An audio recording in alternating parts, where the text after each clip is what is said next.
También, claro.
que viene a partir de nacimiento y viene Sabán, izquierda.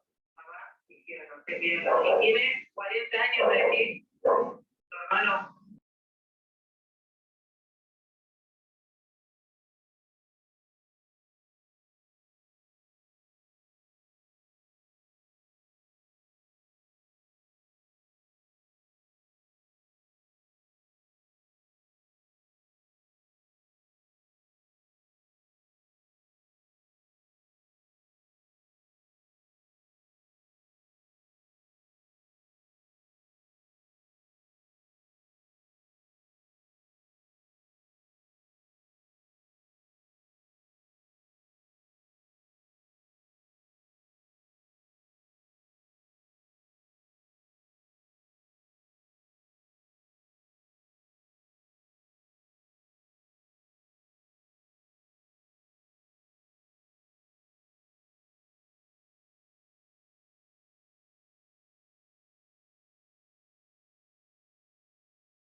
Hola, buenas tardes.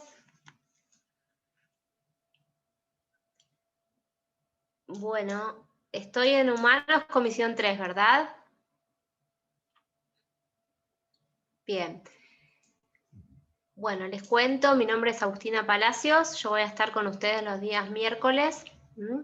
tengo a cargo el módulo número 6, que es los derechos humanos reconocidos implícita y explícitamente.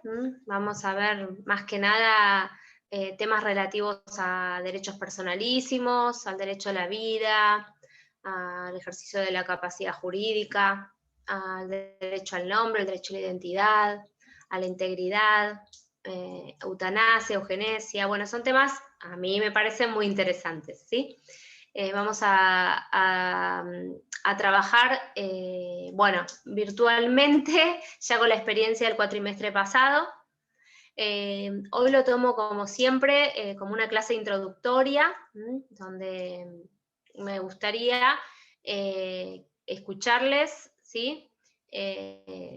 Su nombre, la mayoría los tengo, me sale en la computadora, pero alguno quizás no.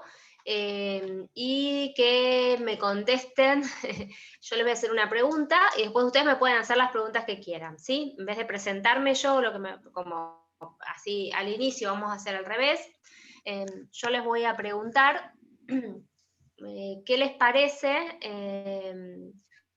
o si hay algo especialmente de la materia de la asignatura de Derechos Humanos que les interesa, ¿sí?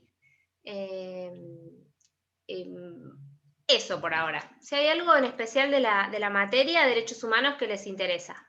Si quieren ir un poquito más allá y decir con algo de no sé, de algún ámbito de sus vidas, de sus trabajos, que puedan relacionarlo mejor. Pero por ahora eso. Y si no les interesa nada por el momento, también me lo pueden decir, no hay ningún problema. La idea es que al final del cuatrimestre salgan interesados o interesadas, no es necesario ahora, ¿sí? Bueno, voy a ir nombrando el orden que me sale en la pantalla, ¿sí? Si alguien tiene dificultades, lo escribe en el chat, como para presentarse.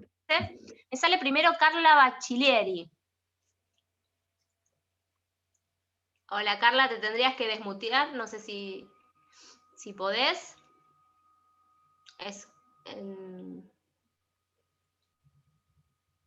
No podés, por ahora no podés, vamos a esperar a darte un ratito. Vamos a seguir por Ahí Lorena, creo que ahí está. Carla, vamos. No, recién ingreso a la materia y bueno, a medida que la vaya conociendo, iré viendo. Bien, ¿tuvieron ya 2 clases? No, una sola. Una, el ¿con lunes. quién tuvieron? ¿Con quién? Mumare, creo. No, Reich. ¿Reich o Mumare? Reich. Bien, Reich. ¿y qué vieron? ¿Los principios generales, de las características de los derechos humanos? ¿Empezaron por ahí? Sí. Buenísimo. Gracias, Carla. Lorena Olivera. Hola, ¿qué tal? Sí. Hola. Hola, buenas tardes. Buenas tardes. Yo retomo después de 15 años, así que Wow. tengo Ahora, algunas en aprobadas, esta, así que retomo después. Sí, retomo, hice en el 2005, así que retomo ahora y bueno, vamos a empezar a ver que tenemos tiempo. Por ahí, bueno, no sé, creo que sí, dentro de toda la parte de discapacidad, de tutores o algo de eso, que tengo alguna nena con familiares y bueno, quizá profundizar para poder ayudar un poquito a medida que voy conociendo un poquito más y después, bueno, todo lo demás, obvio, relacionado a la materia. Buenísimo, mira, es lo que más me interesa a mí también. Coincidimos. El tema de discapacidad. Después les voy a contar por qué. Bueno, me sigue Mara en la pantalla, Mara Rodríguez.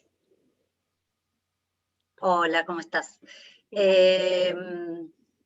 Bueno, lo mío, en realidad es mi segunda carrera y trabajo en la parte de derechos humanos del municipio en violencia de género, así que particularmente me interesa bastante. Así que bueno, vamos a ver si me ayuda. Me importa mucho cómo el Estado puede garantizar la efectividad de que se cumplan o que se permita el ejercicio pleno de los derechos humanos. Me parece que es por ese lugar. Buenísimo, Mara. Bueno, buenísimo. ¿Cuál es tu primera carrera? ¿Decís que esta es la segunda? Soy psicóloga. Psicóloga. Bueno, muy bien, gracias. Yo estuve en la Dirección de Derechos Humanos unos cuantos años. Bien. Me sigue Sonia Muse.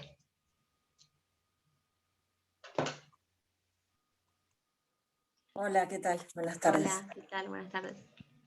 Bueno, a mí me interesa en realidad toda la materia por lo que estuvo leyendo el profesor Reich, el programa, me interesó todo.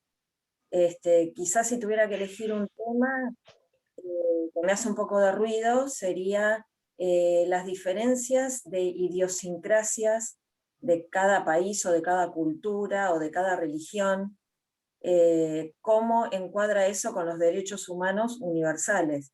Por ejemplo, el tema de por poner un ejemplo, los musulmanes, la relación diferente entre el hombre y la mujer, ¿no? Por ejemplo, están en una pileta y el hombre está en malla y ella está toda tapada con 40 grados de calor. Bueno, Sonia, un tema muy interesante, ¿sí?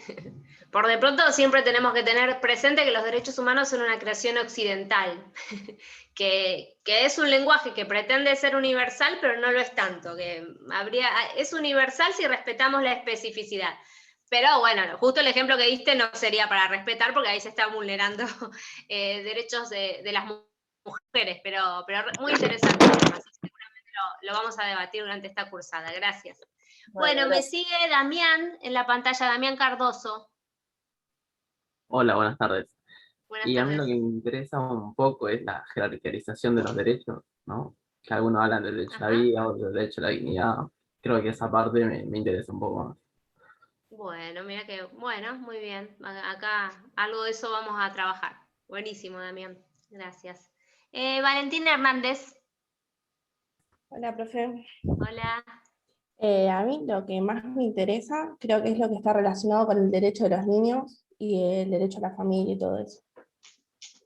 Buenísimo, Valentina. Bien, lo vamos a ver con más profundidad, tanto el tema más género y niñez, discapacidad, en la segunda parte, o sea, después que rinda el primer parcial, cuando nos adentremos en la segunda parte, cuando entremos en la protección, ¿sí?, que el derecho internacional de los derechos humanos brinda a determinados grupos en situación de vulnerabilidad, y bueno, y también veremos cómo eso tiene una bajada, ¿no?, en nuestro país, y bueno, y más local. Buenísimo, gracias Valentina. Me sigue Cristian Fresta. Hola, ¿qué tal, profe? ¿Qué tal? ¿Cómo No, estás? a mí más que nada me interesa saber bien cuáles son los derechos de cada uno, el derecho a la vida de la persona, y bueno, a medida que vayamos avanzando en la materia, iremos viendo con más profundidad. Todavía tuvimos una clase, así que no Claro, ¿está bien? Bueno, sé gracias bien Cristian. todavía. No, está bien, perfecto, buenísimo. Gracias, Cristian. Facundo Ricard. Hola, buenas tardes. Buenas tardes. Y yo creo que lo que más me interesa es sobre los niños, sobre la discapacidad. Bien. Ah, bueno, muy bien. También lo veremos más en profundidad en la segunda parte, pero van a ver que, bueno, como todo, ¿no? Está súper interrelacionado. Vamos a empezar más que nada hoy. Quería nada más tirar unos lineamientos sobre los valores que sustentan a los derechos humanos y cómo después vamos a tomar esos valores para trabajar los temas que nos tocan en el módulo 6. Buenísimo, Facundo. Gabriel Ríos. Hola, buenas tardes a todos. Bueno, yo es la primera Buenas vez que la tardes. curso, así que más que nada me interesa el tema de cómo se empezaron a tener en cuenta con el tema de la creación después de la Segunda Guerra. Más que nada eso, cómo se empezaron a tener en cuenta los derechos humanos.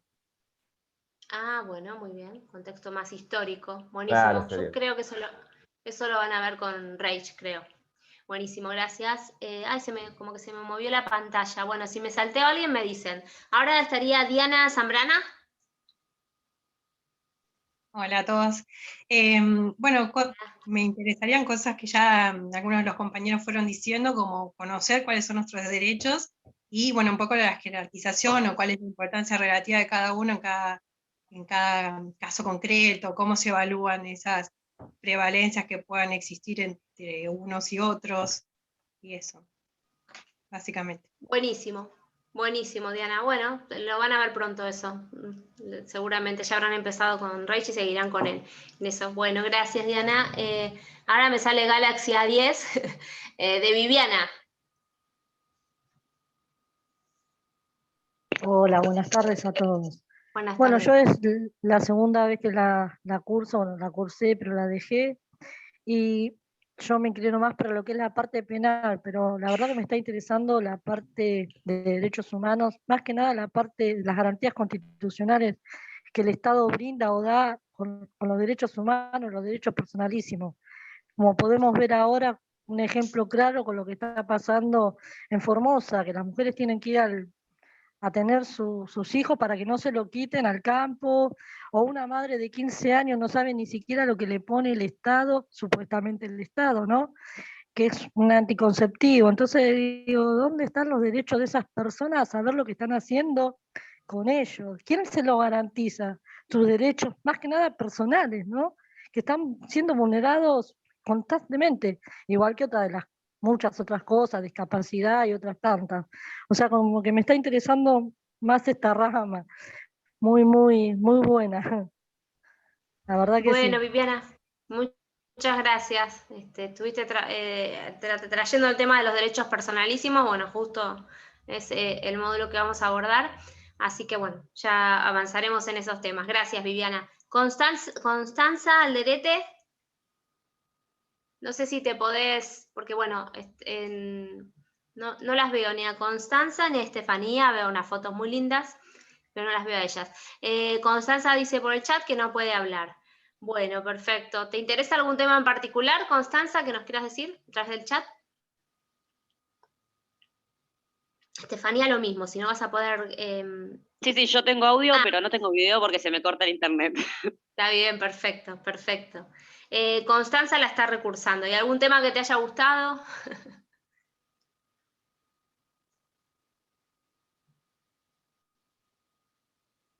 El tema de las dictaduras argentinas. Bueno, bueno, temón. Bien, temas de memoria, derecho a la verdad y bueno, y todo lo que pasó desgraciadamente en nuestro país. Buenísimo. Bueno, muy bien, Constanza. Esperemos también poder profundizar en eso. No me toca a mí, pero esperemos. No, la verdad que no sé con quién lo va a dar, pero bueno. Gracias. Y Estefanía, si quieres contarnos. Bueno, yo no la cursé acá en esta facultad, pero la cursé en la UBA y me gustaba también mucho la parte histórica. Vimos mucho que por ahí nosotros pensamos que, no sé, que las violaciones de los derechos humanos se dieron en las dictaduras y eso, y en realidad vienen desde hace años y años y años. Por ejemplo, la conquista de América, que ya fue una de las primeras, y que por ahí pensamos que es un tema nuevo, que no es tan nuevo. Buenísimo, Estefanía. ¿Con quién cursaste en la UBA? No me acuerdo. ¿No te acuerdas? Lo tengo que tener por algún lado anotado, así que, pero no me acuerdo la apellido. Buenísimo, no hay problema, era para saber si más o menos de qué formación. Bueno, buenísimo. No me salté a nadie porque se iban moviendo las fotos, ¿no? Las cámaras. Buenísimo. Bueno, ¿y quieren preguntarme algo a mí, ustedes, o me presento con lo que yo creo que puede interesar? ¿Hay algo que quizás les intriga o que quisieran saber? Y lo mismo, ¿cuál es lo que más te gusta, lo que más te interesa? Ah, bueno, muy bien. Bueno, a mí lo que más me gusta de la materia justamente son los derechos de las personas con discapacidad, y aprovecho y me presento por ahí porque les voy a contar un poco mi recorrido, ¿sí? ¿Por qué me interesa? Porque, bueno, o sea, me interesa y por eso me he dedicado a esto. Y como me dedico a esto, también me interesa, ¿sí?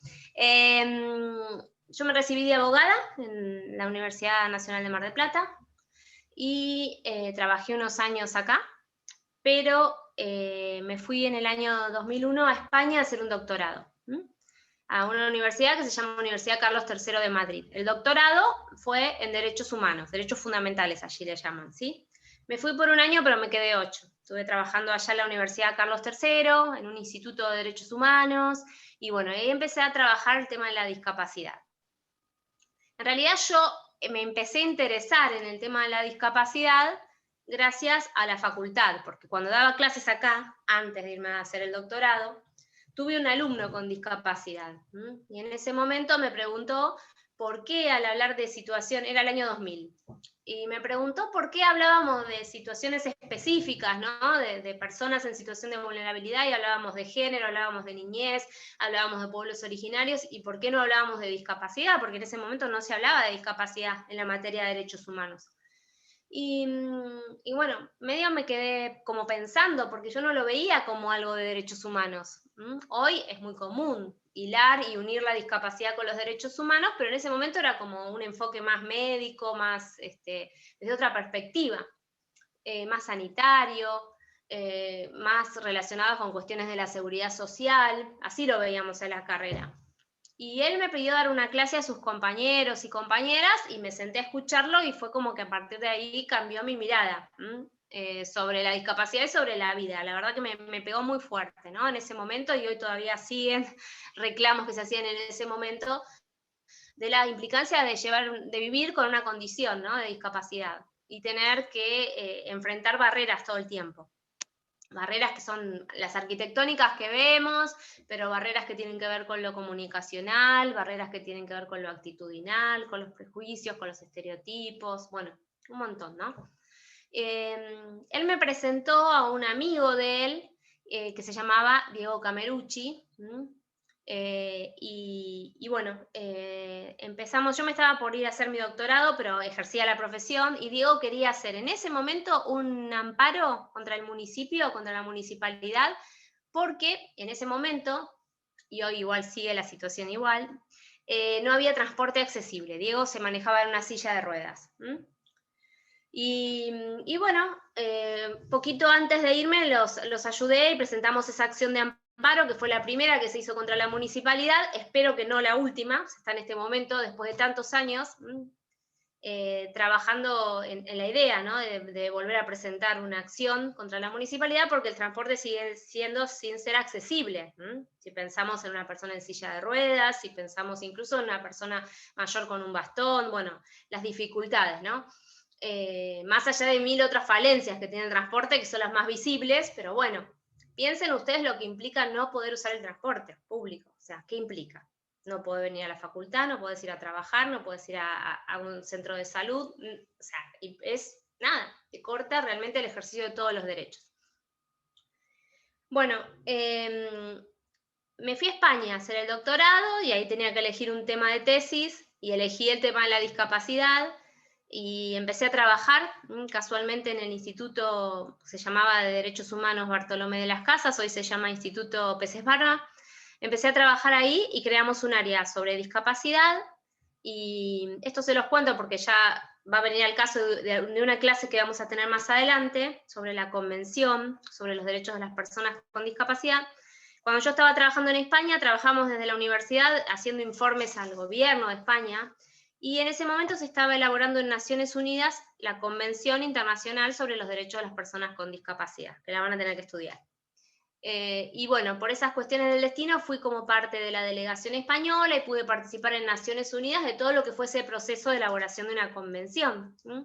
Así que mi tesis doctoral fue sobre eso. Bueno, ahora no los voy a aburrir, pero bueno, algunos de los temas que trabajé en mi tesis están en el programa y los vamos a ver en la segunda parte.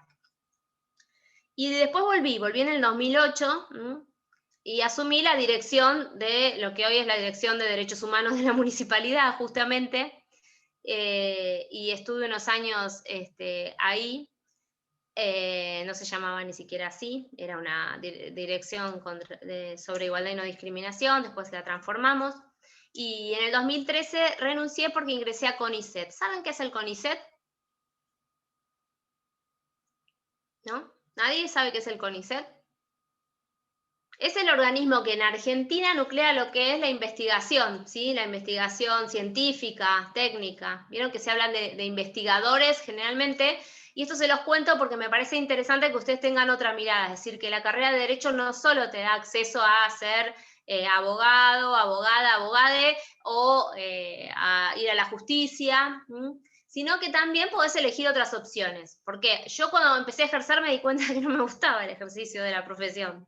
Entonces primero fue como una crisis, pero después encontré la docencia, que me encanta, y encontré la investigación. Así que bueno, soy investigadora de CONICET. Y trabajo, siempre uno cuando está en CONICET, que es un organismo nacional, elegís un centro de trabajo y es la Facultad de Derecho, donde dirijo un grupo de investigación que se llama Discapacidad, Sociedad de Derechos Humanos, una clínica jurídica, bueno, otras cosas. En el centro trabajamos muchas cuestiones relativas, obviamente es un centro de derechos humanos, a los derechos humanos. Así que bueno, es interesante porque más allá de que ustedes piensen en que van a ejercer la profesión, sepan que tienen otras opciones, e incluso ahora también tienen otras opciones, porque ahora si quisieran, no sé, participar de un grupo de investigación, o hay grupos de extensión que trabajan más cuestiones. Por ejemplo, nosotros ahora estamos terminando un proyecto muy lindo que fue sobre el derecho al voto de personas con discapacidad. Entonces trabajamos con organizaciones de personas con discapacidad, sobre todo discapacidad intelectual, y estuvimos trabajando sobre empoderando a las personas con discapacidad intelectual sobre el derecho al voto, y generando conciencia, y bueno, un montón de cuestiones. Así que bueno, no me quiero extender, pero un poco me extendí para mostrarles esto, de que no solo es lo clásico, la profesión de Derecho, aunque a la mayoría le gusta lo clásico, ¿no? Por eso estudiamos muchas veces Derecho, porque queremos ser abogadas, abogadas, o queremos ser juezas, pero bueno, acá dice Viviana, sería bueno poder participar, después me escriben, yo les voy a dar mi correo electrónico si alguien quiere participar, ya sea en el grupo de investigación, en la clínica o en los proyectos que tenemos, obviamente, ¿sí? Bienvenido sea. Bueno, así que bueno, un poco mi mirada es sobre eso, pero bueno, la formación que tengo tiene que ver con ser abogada de la facultad y con un doctorado en Derechos Humanos, que es un doctorado general, ¿sí? Pero mi tema preferido es la discapacidad, y les voy a dar muchos ejemplos, ¿sí? Con la discapacidad. No solo porque es el tema que a mí más me gusta, sino porque dentro de los grupos en situación de vulnerabilidad todavía hace falta visibilizar la discapacidad, porque, bueno, hay, digamos, otras situaciones que están más visibilizadas. No significa que gocen y ejerzan sus derechos en igualdad de condiciones y sin discriminación, pero están más visibilizadas. Pero la discapacidad, sí hay todavía personas con discapacidad. Fíjense, el derecho más universal, ¿no? Que se dice siempre, el voto, ¿no? Que la primera característica es que es universal. Sin embargo, personas con discapacidad están restringidas en su derecho al voto, ¿sí? El derecho a casarse, el derecho a tener hijos, el derecho a tomar decisiones que tienen que ver con mi propio cuerpo, bueno, vamos a ver cómo la capacidad jurídica, que ustedes lo habrán visto en civil, y habrán estudiado ya a partir del nuevo código, supongo, habrán visto que el código se reformó en el 2015, tratando de incorporar los estándares precisamente de esa Convención sobre Derechos Humanos de las Personas con Discapacidad que les digo, ¿sí? Si bien no llega el código a dichos estándares, pero bueno, estos temas los vamos a ir trabajando. ¿Alguna otra pregunta? No voy a ser tan larga con la respuesta, pero ¿algo más que les intrigue? ¿No? Bueno, vamos entonces a lo que quería traerles hoy. Generalmente dibujo, ¿no? Y hoy les había buscado una ilustración, pero bueno, me la olvidé en la otra computadora, la tengo al lado, así que no voy a poder, pero vamos acá, esperen que justo Viviana está diciendo algo. Yo trabajo en la rama de la salud y con niños discapacitados, y como siempre, se me fue el chat. Ahí va. Tener que pedir un amparo para que tengan lo que por derecho les corresponde. Sí, exacto, exacto. Vamos a ver cómo es así, las intersecciones, ¿no? Ya se están, fíjense, interseccionando niñez, discapacidad. Bueno, por eso van a ver que es una materia muy linda, esperemos que les guste, y esperemos, porque además la van a aplicar en un montón de, no es solamente esta materia, realmente tiene una transversalidad, con muchas otras materias, y sobre todo en el ejercicio de la profesión, si la tienen, o en lo que hagan, o ahora en sus propias vidas. Les decía que vamos a imaginarnos un árbol, ¿sí? Ese árbol que les traigo, yo hoy les quiero traer un poco algunas ideas muy básicas, ¿sí? Porque es una clase de presentación, sobre los valores que sustentan a los derechos humanos, ¿sí? ¿Por qué quiero hablar de los valores que sustentan a los derechos humanos? Porque nosotros y nosotras vamos a asumir este programa y estos temas, ¿sí? Que como les decía son variados, pero que tienen un eje común, que tienen un fuerte posicionamiento sobre la idea de dignidad humana, sobre la idea de autonomía, sobre la idea de igualdad y no discriminación. Entonces, bueno, es importante, si bien ustedes van a ver con otros profesores y profesoras estos valores, a mí me interesa decirles hoy lo que quiero que tengan siempre presente. Lo otro va a sumar, pero para lo que yo necesito después, que ustedes tengan presente. Entonces, si nos imaginamos un árbol, lo primero que vemos del árbol, ¿sí?, es el tronco, y después vemos unas ramas, ¿sí? Bueno, pensemos que el árbol es el árbol de los derechos humanos, el que nos vamos a imaginar. Ese tronco es la idea de dignidad humana. La idea de dignidad humana es lo que da sustento al resto de ramas, al resto de valores, ¿sí?, que sustentan en su totalidad los derechos humanos.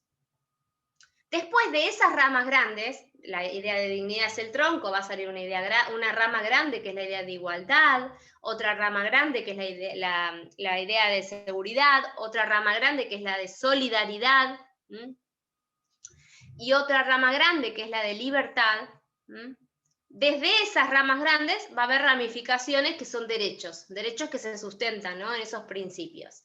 Pero bueno, ¿por qué es visual, no? Me interesa que visualicen el árbol, porque la idea de dignidad humana acá es como lo principal. Vamos a ver que todo surge de esta idea de dignidad humana. Bueno, ¿y qué es la idea de dignidad humana? Es difícil definir la idea de dignidad humana. Si bien hay bibliotecas y bibliotecas escritas, y podríamos buscar muchísimos autores y autoras. Pero la idea de dignidad humana, un pionero o alguien que realmente dejó mucha huella en cuanto a su propuesta de la idea de dignidad humana fue Kant, Immanuel Kant, que de alguna manera diferenció dos dimensiones de la dignidad humana. ¿Y qué decía Kant? Kant decía, por un lado, que la idea de dignidad humana refleja que la persona es un fin en sí misma. Fíjense esto, ¿no? La persona es un fin en sí misma. ¿Qué quiere decir esto? Que la persona es un fin en sí misma. Primero, que nunca es un medio, sino que es un fin. Si nosotros y nosotras estamos concibiendo a la persona como un medio para algo, estamos vulnerando, ¿sí?, esa idea de fin en sí misma. Somos fines, somos proyectos de vida. La Corte Suprema, por ejemplo, de Justicia, en un caso que vamos a ver y que fue precedente, caso Fall, un caso donde se debatía antes de la ley de aborto, en el caso en donde se debatió en su momento la despenalización del aborto, en el caso en que el embarazo proveniera de una violación, trajo este argumento de la idea de dignidad humana diciendo, si nada más concebimos a la mujer como un medio para llevar adelante un embarazo sin tener en cuenta, ¿no?, sus vivencias, sus deseos, bueno, todo lo que debemos tener en cuenta, estamos concibiendo a la mujer como un medio y no como un fin en sí misma, ¿sí? Así tiene una aplicación práctica esta idea de fin en sí misma. Se decía, el hombre, ahora hay que agregar, ¿no?, las personas, el hombre es sagrado para el hombre, se decía desde ese punto de vista de la idea de dignidad, la persona es sagrada. Esto, por un lado, es esta idea de dignidad humana, que tiene muchas dimensiones. Entonces, ¿qué es lo que afecta a la idea de dignidad humana? Tiene que ver con la subjetividad, bueno, vamos a ir explorando eso. Pero la segunda dimensión de la idea de dignidad humana que identificó Kant, tiene que ver con la idea de autonomía moral. La autonomía moral significa que las personas somos sujetos morales. ¿Y qué significa ser sujetos morales? Significa que somos seres que merecemos, que tenemos, por el hecho de existir, un proyecto de vida. Entonces debemos gozar de ese derecho a la autonomía que tiene que ver con proyectarnos, proyectar nuestra vida. Y esta idea de autonomía moral, que la vamos a ver aplicada en cada uno de los derechos que nos tocan, ¿sí?, de autodeterminación, de decir, bueno, qué es lo que queremos, qué es lo que no queremos, que las tenemos todos los seres humanos, las vamos conformando a medida que vamos creciendo, pero fíjense que en derecho a la niñez, que le interesa a muchas, y a muchos de ustedes, se habla de un principio que es el de autonomía progresiva, por ejemplo. ¿Qué significa el principio de autonomía progresiva? Significa que niños, niñas y adolescentes, ¿sí?, tienen derecho a tomar decisiones, por supuesto a medida que van creciendo, y tienen derecho a contar con los medios para tomar esas decisiones, y tienen derecho a ser oídos, a ser escuchadas, niños, niñas y adolescentes, precisamente para tomar esas decisiones. Es decir, que la capacidad, por ejemplo, en materia de niñez, no es que de un día soy incapaz y me tienen que, entre comillas, proteger, ¿sí? Mi mamá, mi papá o quienes ejerzan la responsabilidad parental, sino que esto se va, digamos, acrecentando a medida que vamos creciendo, que vamos madurando, que vamos tomando y teniendo herramientas, ¿no? Esto hay que garantizarlo. En el caso de las personas con discapacidad, vamos a ver que esto generalmente se vulneró, se dijo, no, estas personas no piensan de manera estándar, así que, ¡ping!, no pueden tomar decisiones, ¿sí? Con un modelo sustitutivo que las convertía en incapaces. Veremos que esto, bueno, ha sido modificado, pero que todavía falta trabajar, y yo quiero que ustedes salgan de la cursada conociendo realmente qué implica el modelo que viene a reemplazar ese modelo sustitutivo en la toma de decisiones. Pero bueno, todo esto se basa nada más ni nada menos, de nuevo, en este tronco del árbol que tiene que ver con la autonomía, con la posibilidad de tener un proyecto de vida, de tomar decisiones. Y bueno, pero eso que se hila con esa rama de la libertad, ¿no? Podemos de alguna manera relacionarlo con la libertad. Viviana, ahora en un ratito te contesto esto. Cierro esto y entramos, aunque creo que va a ser un debate, si querés esa pregunta la podemos dejar para la clase que viene, la del chat, pero no te la voy a silenciar. Bueno, entonces les decía, este principio de autonomía, la dimensión de ser sagrada la persona, de ser un fin en sí misma, la otra de autonomía moral, que se relaciona con la libertad. Ahora, si yo acá les digo, bueno, todas las personas somos libres y tenemos derecho a tener un proyecto de vida, y tenemos derecho a, no sé, a viajar, y ustedes me dirán, esta está medio, no sé, confundida, porque no, en realidad es así, pero si a eso no lo acompañamos con otra rama de ese árbol, que es el de la igualdad, ¿sí?, estaríamos hablando muy en abstracto. La libertad y la autonomía, si no tenemos determinadas necesidades básicas cubiertas, es una quimera, es una mentira, ¿sí? Entonces, por esto este árbol de los derechos humanos y esta integralidad, es decir, no sirve solamente potenciar la libertad, ¿sí? Podemos decir que todas las personas tenemos derecho a la educación, a viajar, a tener alimentación, a, no sé, a comprar una casa, a la vivienda, o sea, son derechos que están reconocidos, pero que ustedes me dirán, pero no se cumplen en realidad, ¿no? Claro, porque a eso hay que acompañarlos con la efectividad de otros derechos, como el de la igualdad, ¿sí? Esta otra rama. ¿Y qué significa el derecho a la igualdad? A ver si ahora, para no aburrirles y hablar tanto yo, ¿qué sería la igualdad para ustedes? Si pueden, si saben usar el levantar la mano, o si quieren directamente se desmutean y dicen algo. Yo creo que, Estefanía, además de que todos tengamos los mismos derechos, que tengamos los mismos mecanismos como para poder defenderlos, porque sí, todos tenemos los mismos, pero por ahí vos tenés acceso a algo que yo no, entonces no es lo mismo para todos. Exacto, bueno, es que no serían los mismos, ¿no? Parece, es también una falacia, ¿no? Que, bueno, pero desde el derecho, ¿no? Desde lo que está concebido y reconocido, todas las personas tenemos los mismos derechos. Ahora, voy un poquito más atrás, ¿no? Y un poco creo que les contesté lo que les voy a preguntar, pero por eso, ¿en qué somos iguales los seres humanos? Decimos, todos los seres humanos son iguales, ¿no? Bueno, puede ser una declaración, ¿no? De hecho lo es. ¿En qué somos iguales? Porque si ahora miremos acá simplemente, o si habláramos, ¿no? Y comentáramos nuestras historias de vida, nuestros proyectos de vida, bueno, vamos a ver más que nada diversidad. Entonces, ¿en qué somos iguales los seres humanos? En la dignidad. Muy bien. Lo único que somos, digamos, iguales los seres humanos es en dignidad y en derechos. Desde esa consagración de que están reconocidos, ¿sí?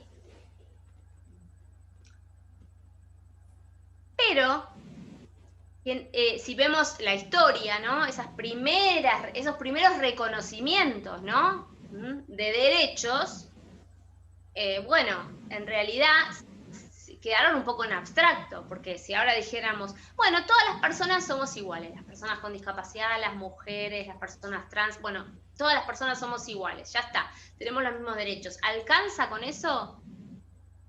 No, no alcanza. O sea, hemos tenido que transitar, ¿no? Procesos para que se nos reconozcan esos mismos derechos, porque ni siquiera los teníamos reconocidos, ¿no? Porque, bueno, no sé, la capacidad jurídica, que hablábamos de las personas con discapacidad, las mujeres no la teníamos, ¿sí? Las mujeres necesitamos, en el ámbito del derecho internacional de los derechos humanos, por ejemplo, que una convención, que es la Convención para la Eliminación de todas las formas de discriminación contra la mujer, viniera a decir que tenemos capacidad jurídica en igualdad de condiciones que los hombres, porque no la teníamos. Eso fue reflejado en nuestro Código Civil, porque las mujeres pasábamos de depender de nuestro padre a un marido o un tutor. ¿Por qué? ¿Por qué no teníamos capacidad jurídica las mujeres? ¿Qué se alegaba? ¿Alguien sabe? ¿Por qué no nos reconocía la capacidad jurídica? Bueno, no se nos reconocía como persona. Creo que se nos empezó a reconocer a partir del voto, como mujer o como persona, de decir tengo oportunidad o soy persona para votar. Bueno, el voto fue un hito muy importante, ¿no? No teníamos derecho a votar, no teníamos derecho a la capacidad jurídica y a una serie de consecuencias, y tampoco derecho al voto. Pero ¿por qué, por ejemplo, no teníamos derecho al voto? ¿Qué argumentos se utilizaban? ¿Qué piensan? Porque no tenían educación, por lo tanto no podrían elegir bien. Bueno, uno de los argumentos era que no teníamos las mujeres educación, entonces no podíamos elegir bien. Exactamente.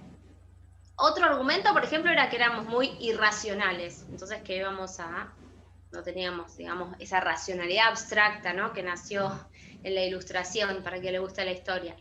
Claro, la racionalidad, digamos, impuesta en parámetros masculinos, ¿no? O que íbamos a ser, digamos, influenciadas por nuestros maridos o por nuestras familias. Esos argumentos hoy se utilizan para negar el voto de personas con discapacidad intelectual, por ejemplo. Implicaría como una falta de capacidad directamente que se pensaba respecto de las mujeres en ese sentido. Sí, es que no, claro, éramos incapaces, no teníamos la capacidad para ejercer el derecho al voto o para disponer de nuestros bienes, ¿no? Patrimoniales directamente, ¿no? Entonces disponía otra persona, porque no teníamos educación, porque no teníamos racionalidad, etcétera, etcétera.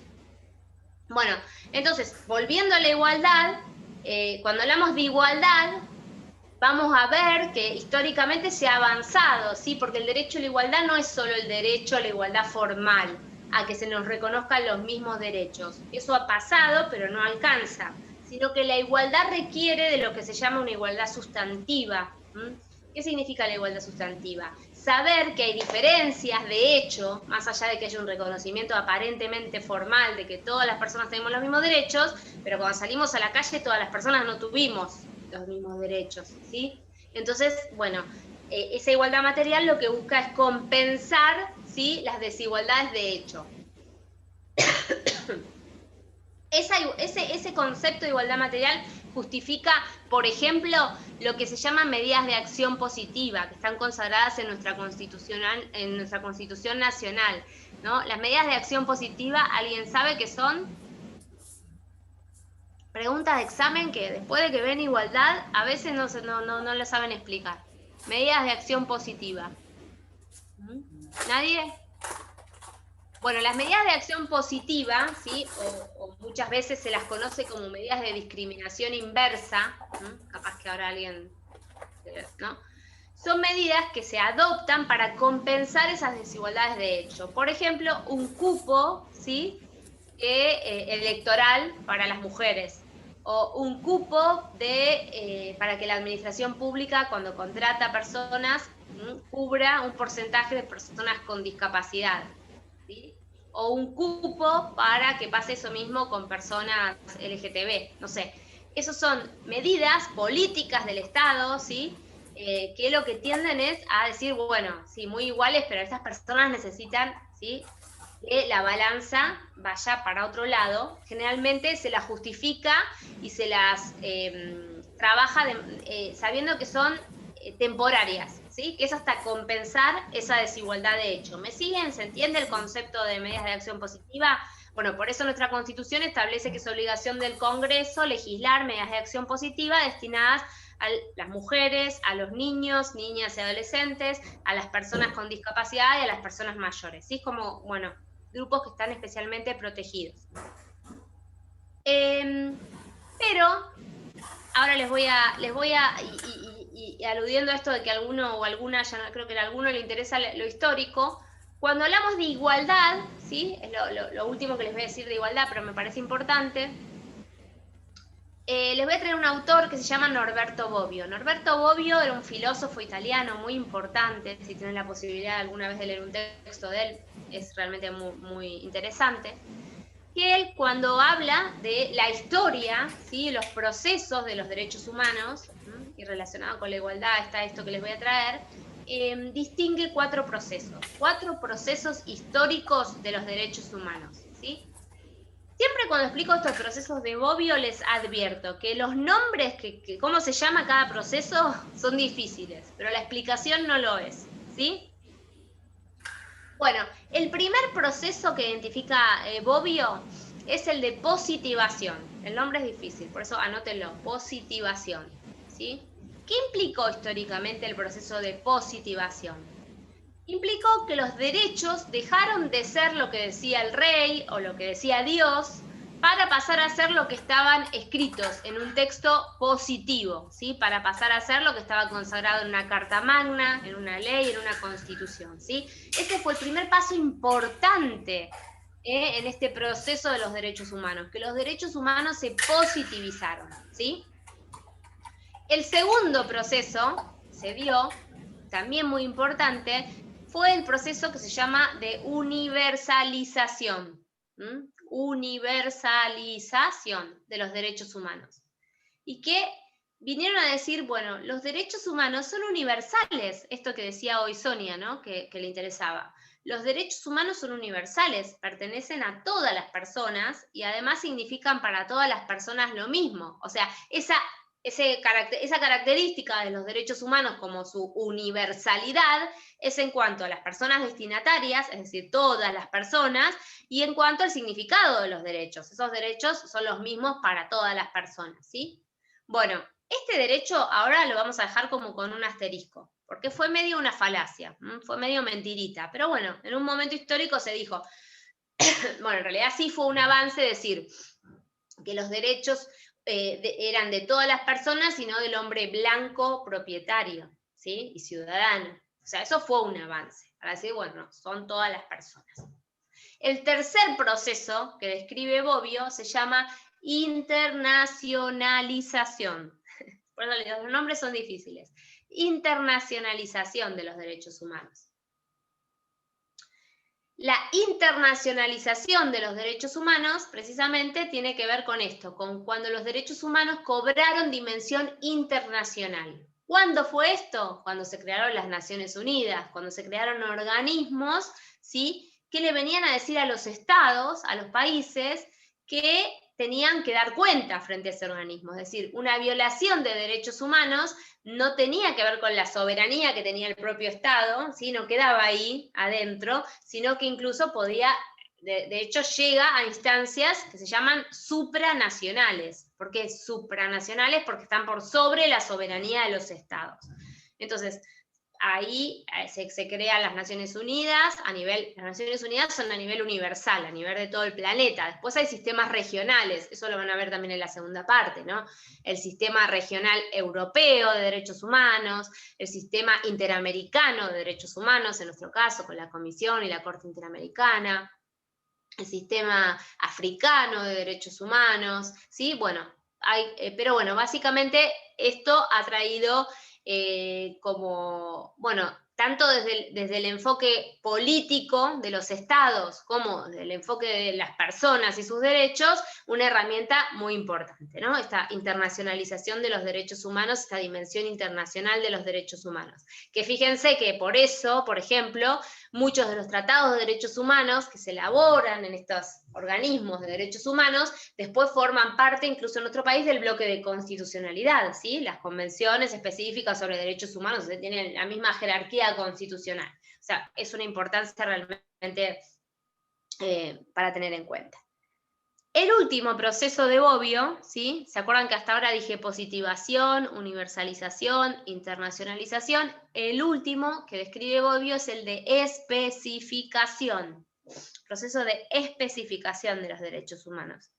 Y que lo que hace Bobbio es identificar, claro, que en un momento histórico, no hace tanto de esto, empiezan a surgir derechos específicos de ciertos colectivos o grupos, ¿no? Se habla de derechos específicos de las mujeres, de derechos específicos de las personas con discapacidad, de derechos específicos de los pueblos originarios, de derechos específicos de niños, niñas, adolescentes, etcétera, etcétera. Bueno, ahora volvemos al asterisco que les dije que pusieran en la universalización, ¿se acuerdan? Dijimos, bueno, esto de que los derechos... Bueno, ¿por qué? Porque está relacionado con esto. ¿Por qué hablamos de derechos específicos? ¿Las mujeres tenemos derechos específicos? Eso lo vamos a discutir más adelante.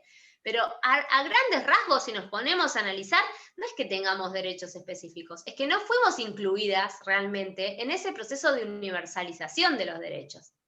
Entonces hoy hay que hablar de los derechos de las mujeres, o de los derechos de las personas con discapacidad, o bueno, porque para, de nuevo, compensar y decir, bueno, hay que especificar para realmente que entren en ese universo, ¿sí? Que era una falacia, que era una mentira, esa falacia de la universalidad.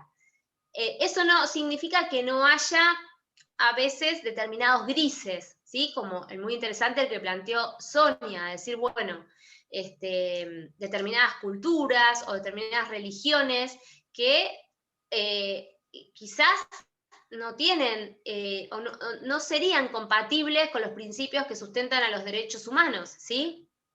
Bueno, y eso nos lleva a replantearnos algunas cuestiones, es decir, creo que también hay que tener en cuenta que los derechos humanos son una creación occidental, ¿sí? Que los derechos humanos son una herramienta que se pensó primero para proteger a las personas frente al poder y que después se extendió para proteger no solo frente al poder, a lo público, sino para proteger entre particulares, pero que son una herramienta y que si los derechos humanos, ¿sí?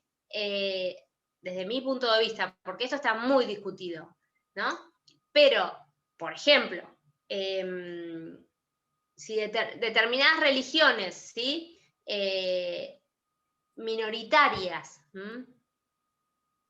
parecieran enfrentar a los derechos humanos, bueno, eso no se resuelve simplemente como diciendo, bueno, esto vulnera los derechos humanos y ya está. En algunas cuestiones, como la que trajo Sonia, sí, pero otras habrá que, de alguna manera, deconstruir también esos derechos humanos. ¿Qué quiero decir con esto? Por ejemplo, que si una chica en Francia, ¿sí?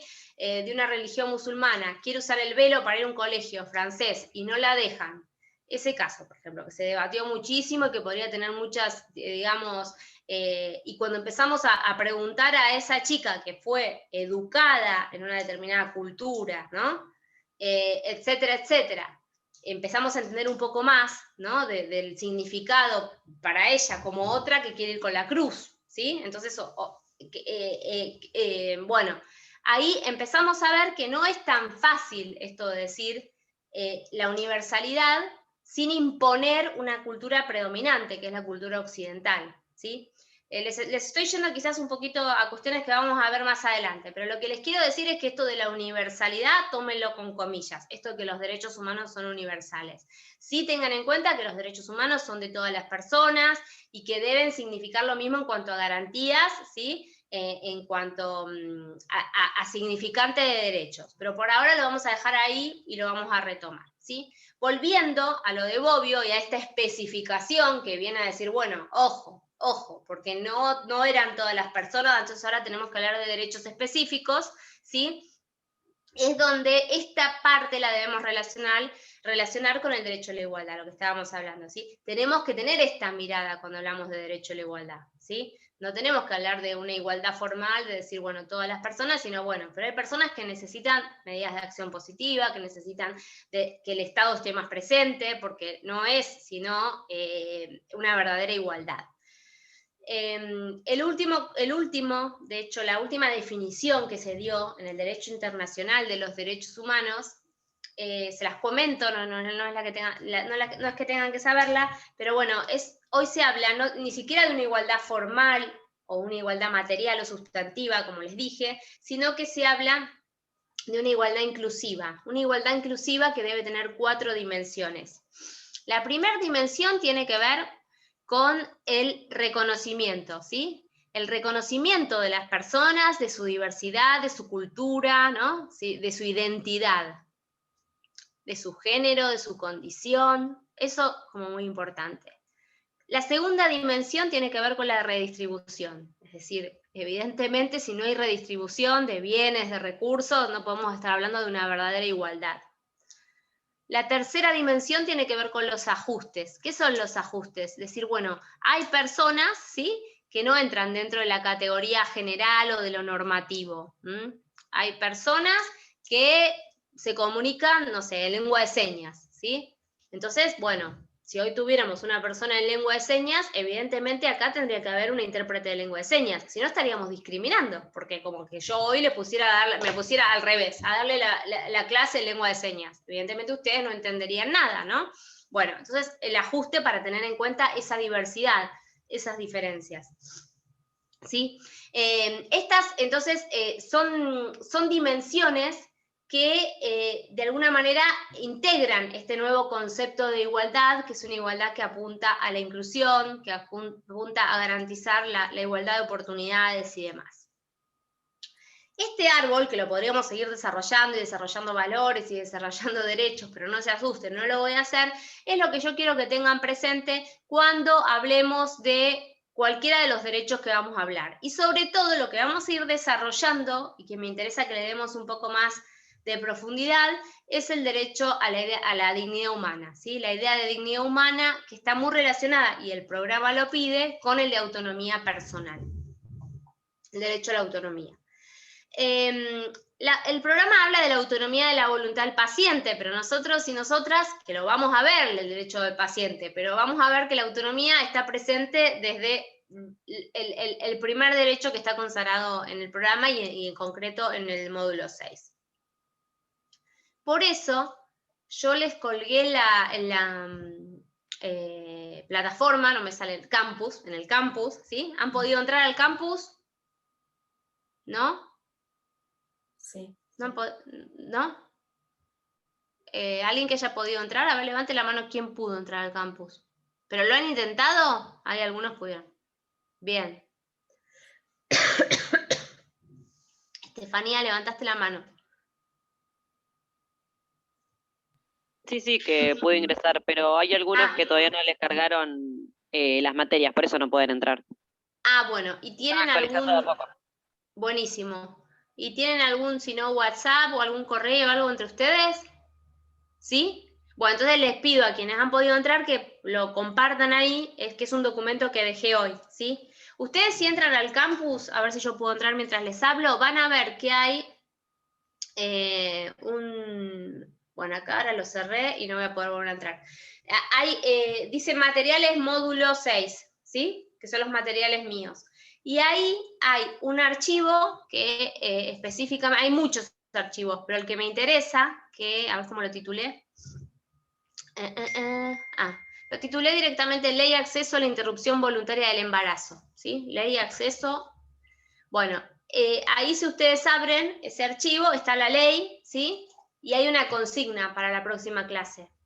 La próxima clase yo estaba mirando cuando les iba a poner el 24, pero claro, el 24 es feriado, así que la próxima clase nosotros y nosotras la tendremos el 31 de marzo. ¿Qué quiero? Quiero que lean la ley, ¿sí? Si no la han leído todavía, de interrupción voluntaria del embarazo, y que puedan identificar, ¿sí?, qué partes de la ley, si bien la ley esta es autonomía pura, pero qué partes de la ley, ¿sí?, aluden a la autonomía desde esta dimensión que estuvimos trabajando en clase. Hay partes de la ley que específicamente que están relacionadas con el derecho a la autonomía. Entonces, ustedes digan, bueno, acá veo derecho a la autonomía, en el artículo que lo vean o en la norma que lo vean, en la disposición que lo vean, ¿sí? Identifiquen eso un poco para que podamos trabajar en la clase que viene. Bueno, ya vamos a empezar con el tema del aborto, que está en el programa, pero bueno, también para ver un poco esto de que cuando hablamos de dignidad y de todos estos valores, no es algo abstracto, sino que tiene una aplicación práctica muy importante.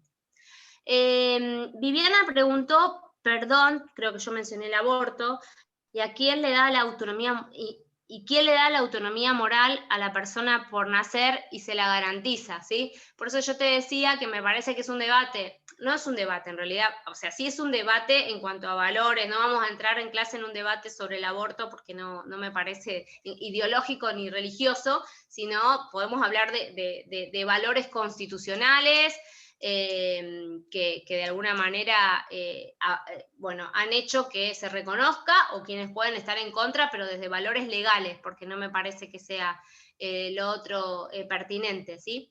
Pero bueno, vamos a ver que en realidad ya hablar de persona por nacer es estar en una postura que, bueno, habría que justificarla legalmente. No, perdón, a eso me refería, a la parte legal. ¿Quién le garantiza?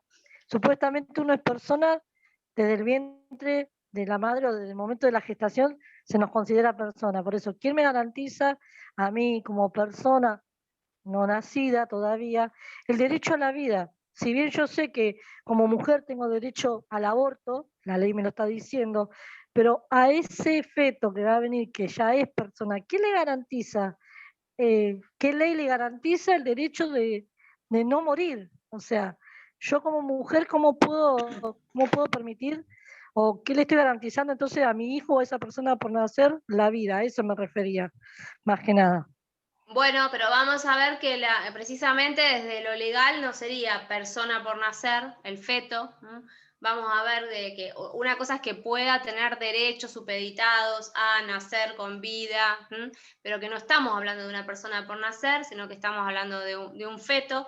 Y vamos a ver también, y esto lo vamos a ver mucho en la materia, en que de pronto desde la política pública, ¿sí?, se jerarquice un derecho, porque hay conflictos, ese es el tema, hay conflictos entre personas, en este caso no serían personas, no serían dos personas, digamos, en igualdad al conflicto, sino en un interés, que alguno puede decir es un interés jurídico a proteger, ¿sí?, el feto y la persona de la madre. Bueno, veremos que muchas veces lo que hay es precisamente que tomar decisiones que van a jerarquizar, ¿sí?,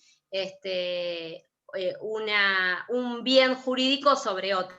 Y en este caso, desde esa perspectiva, y teniendo en cuenta que no estamos hablando de personas, si te interesa el tema, Viviana, después les voy a agregar en la revista de Derecho de Familia, Marisa Herrera, que es una profesora de la UBA muy famosa, además, escribió justamente explicando esta dimensión de por qué no estamos hablando, desde el Código Civil, además lo ha hecho, ya fue parte de quienes estuvieron en la comisión que modificaron el Código Civil, explicando por qué no estamos hablando de persona. Ahora después se lo subo, les voy a subir esa revista por si a alguien le interesa mirarla, echar un vistazo, ¿sí? Bueno, ¿quedaron dudas hasta ahora o algo que les interese, no sé, comentar, preguntar o reflexionar? ¿No? ¿Y les quedó claro? Sí, perdón. Cuando mencionaste lo de Bobbio, los 4 pasos, sí. O sea, él hizo esta clasificación después de que se universalizaron los derechos, y viendo él que dentro del segundo punto había ciertos colectivos que no estaban incluidos, él por eso puso el punto 4 de la especificación. Bobbio murió hace poco, o sea, es contemporáneo, ¿no? Y claro, él lo que mostró es que cuando están, ¿por qué? Analiza, ¿no? ¿Por qué estamos hablando de derechos específicos? ¿Son realmente derechos específicos los derechos de las mujeres, los derechos de estos grupos? Entonces él ahí dice, bueno, ahora estamos en un proceso de especificación, donde es toda la reivindicación por derechos específicos, pero lo que de alguna manera, desde una mirada crítica, dice, bueno, esto pasa, está bien que pase, pero porque no eran realmente universales esos derechos, ¿sí? Porque, fíjense, el diseño de una sociedad, el diseño de una política pública, generalmente tiene un sesgo pensando en una persona estándar, pensando en una persona, no sé, bueno, la ley también, la ley es una construcción, ¿sí? humana, que también en muchos casos invisibilizaba, ¿sí? a los grupos, o sea, no sé, decir que, bueno, que todos somos iguales y tenemos los mismos derechos en acceso a un trabajo. Pero bueno, si vos sos una mujer, ¿sí? Vas a pedir ese trabajo y estás en edad reproductiva, no tenés el mismo derecho, porque te van a mirar desde otra perspectiva, van a evaluar otra perspectiva, vas a ser... probablemente vas a ser más propensa a ser discriminada que un hombre. O y si va una persona con discapacidad, en silla de ruedas o lo que sea, mucho más. Entonces no estamos hablando de esta ley y de esos derechos universales, sino que se debe especificar, ¿sí? con garantías, ¿sí? Pero el derecho sí es el mismo, pero no está planteado, no ha sido reconocido de igual modo, porque... acá les traigo otra idea que me parece que es gráfica, ¿no? Lo que decía Bobbio es, lo contrario a la igualdad es la desigualdad, no la diferencia. La diferencia tiene que ir dentro de lo que es el concepto de igualdad.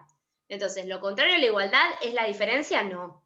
Lo contrario a la igualdad es la desigualdad. Y precisamente esa igualdad debe apañar, debe nuclear, debe tener en cuenta incluir a la diferencia, a la diversidad. ¿Se entiende, Sonia? ¿O más o menos? ¿Sí? Sí. Bien. ¿Alguna otra pregunta o comentario? ¿No? Bueno, y entonces se entendió lo de, para la próxima clase, lo de la lectura de la ley, identificar esos, ¿sí? ¿Entendieron todos y todas, seguro?